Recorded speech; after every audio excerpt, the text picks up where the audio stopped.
Good morning and welcome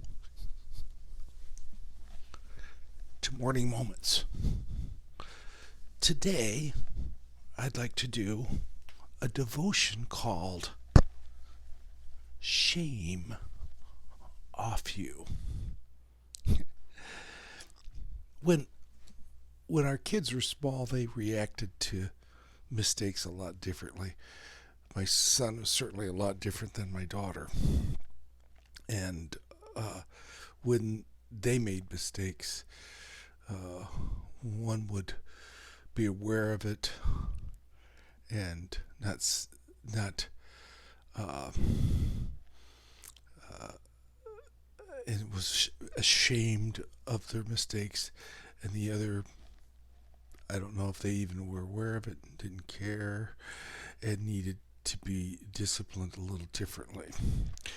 Uh, the one that was quite aware is our daughter. She knew when she did something wrong. She knew it right away, and she responded to it by hiding. When she was into something like her mother's makeup or messing up the kitchen or doing something she shouldn't be doing, and we couldn't find her. Often we'd find her hiding under her bed, and we'd pull her out under the bed. What'd you do this time? And she'd finally tell us, or we'd discover what she did, and then we would just talk to her about it. She would cry, and I would do it again. A lot of difference between the two kids, but she was often ashamed of what she did, and she lived with that shame. You see, people make mistakes all the time. Sometimes things happen to them because of what they do, or maybe what others done to them. Sometimes it's very embarrassing, and things that are very cruel and abusive. And that shame that we live with can stay with us if we don't have the right perspective.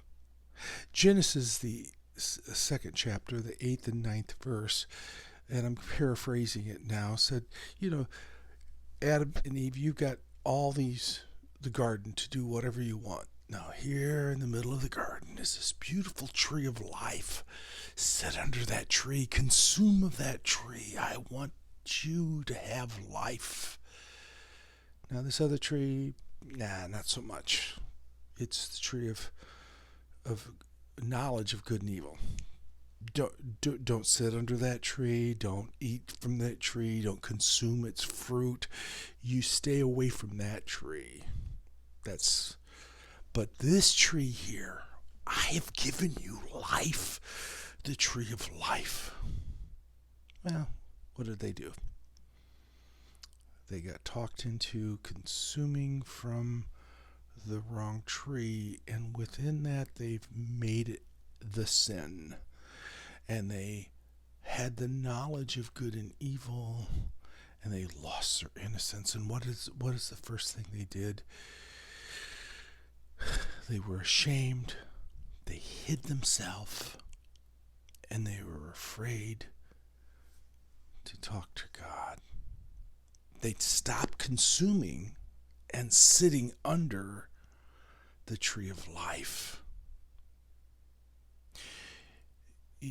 Some of you have never sat under the tree of life. You've always consumed from the tree of good and evil. You live there under that tree. It's your shade. It's your comfort. And even people who have become Christians, they choose to go back and live under the abundance of the tree of knowledge of good and evil. And they live in the shame of not knowing the nature of God. You see, when you understand that God is not a huge God that wants to just keep us down, and he wants to beat us up, and he wants to know that he's in charge, but you realize that God is love because you're consumed from that tree of life. I sit under the tree of life. I have my shade under the tree of life. I'm living under the tree of life because I realize that God is love and is life. I'm excited, and even when I sin, even when I make a mistake, I don't have to hide under the bed. I don't have to be ashamed. I can have shame off me. Shame off me because I am now consuming what God intended us for to consume. We need to eat from the tree of life. We need to consume the goodness of God rather than look upon him as somebody who hates us. You are what you eat. Stop eating from that other tree and start looking at the goodness of God, for God is love. He cares for you. He's got you in the palm of his hand. He loves you, and he's got a plan for your life. And he wants you to live. And he's given his life for you that you could live and live more abundantly. So get out there and eat some fruit. I mean, fruit from the tree of life, and shame off you. Hey, thanks for joining me today for Morning Moments Devotions.